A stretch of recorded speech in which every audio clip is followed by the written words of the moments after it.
عاشور يا جماعه بسبب الطمع بتاعه عايز يمشي من النادي الاهلي.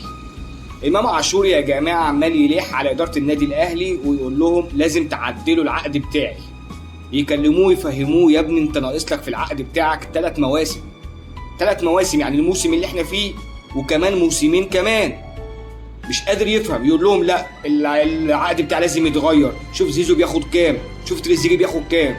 يا ابني زيزو اما الاهلي جايب اللاعب فري، ما دفعش فيه 3 مليون دولار زي ما اتدفع فيك لنادي ميتلاند الدنماركي. زيزو كان جاي فري. عمالين نفهم فيك ما تخليش الطمع يعمي عينيك يا امام. الطمع لو عمى عينيك هتخسر الاهلي وهتخسر جمهور الاهلي، ومش هتلاقي نادي زي النادي الاهلي.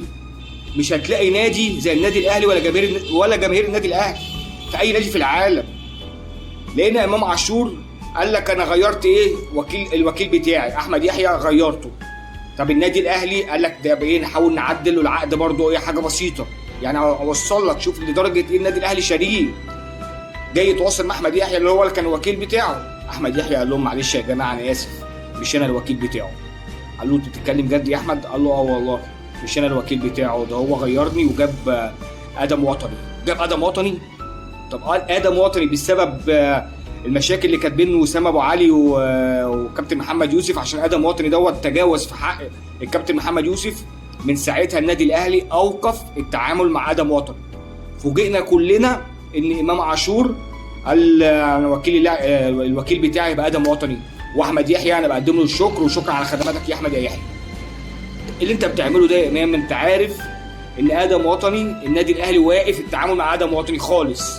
مفيش اي صفقات، مع ان ادم وطني يعني وكيل لاعبين شاطر وناجح، كان السبب في صفقه محمد عبد المنعم وكان السبب في صفقات لعيب كتيره، ويعني هو شاطر ادم وطني، مش بنقول هو مش شاطر، بس هو ما قدرش النادي الاهلي وتجاوز في حق الكابتن محمد يوسف اثناء انتقال وسام ابو علي لنادي كولومبوس الامريكي. فمن ساعتها النادي الاهلي اوقف التعامل مع ادم وطني. تيجي انت يا امام تخلي الوكيل بتاعك ادم وطني وتخلي ادم وطني بيبص لك على عروض في اوروبا. طب وبعدين؟ يعني انت مش عايز تلعب في النادي الاهلي؟ مع السلامه. ما هو يا امام النادي الاهلي ما بيقفش على حد. اوعى تفتكر النادي الاهلي بيقف على حد يا امام. انت اللي تبقى خسران يا امام.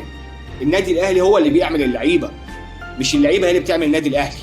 وكمان يا امام انت محسسنا ان انت بتلعب في النادي الاهلي ببلاش. يا ابني انت بتقبض ملايين. يعني مش عارف الطمع اللي عامي قلوبكم وعامي عيونكم، انتوا بتقبضوا ملايين.